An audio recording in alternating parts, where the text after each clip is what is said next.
Mheshimiwa mgeni rasmi, pembeni yako au kulia kwako kabisa kuna mwanariadha bingwa wa dunia ambaye anatoka shirikisho la riadha Tanzania, Alphonce Simbu. Wapungie wananchi mkono, ambaye ni bingwa wa dunia. Ingelikuwa ni timu ya mpira, mheshimiwa mgeni rasmi, ile timu ambayo ni bingwa wa dunia Argentina, sasa hivi kuanzia tarehe 11 nafikiri wanaanza kutafuta bingwa mwingine, lakini Alphonce yeye ni bingwa wa dunia kwa sasa, dunia nzima, bingwa marathon wa kilomita 42.195. Mwanariadha huyu pia ametutoa kimasomaso mwezi wa 4 Boston Marathon kwa kupata medali ya fedha, medali ya ushindi wa pili. Naye alibuka kidedea na kupata muda bora kabisa katika marathon. Alikimbia kwa muda wa masaa 2 na dakika 2. Kwa hiyo inaonyesha dhahiri hapo aliko ni yuko kwenye kufuzu kuelekea kutetea ubingwa wake mwakani kwenye mashindano ya dunia. Tayari amefuzu, yuko hapo.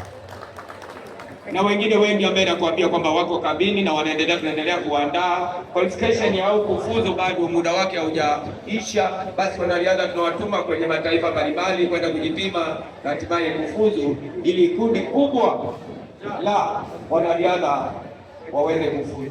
Mheshimiwa rasmi, wanariadha hawa pia wanahitaji msaada wa kisheria, manake wanasafiri sehemu mbalimbali, wana mameneja, wana wadhamini wao wanapokwenda kukimbia mbio zao.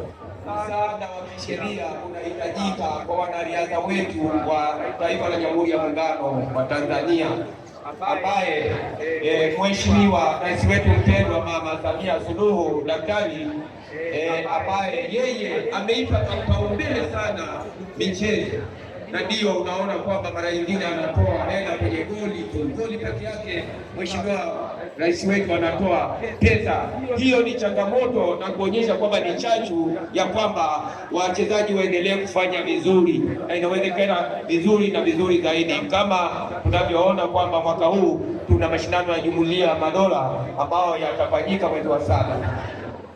Mwisho kabisa ni kushukuru kwa mara nyingine tena Mheshimiwa mgeni rasmi kwa kufika hapa asubuhi kwa kuendesha hiki kipindi cha Wakili Marathoni, ambaye kwa sura ni ya kitaifa, lakini mimi nasema sura yake inatosha kuwa ya kitaifa.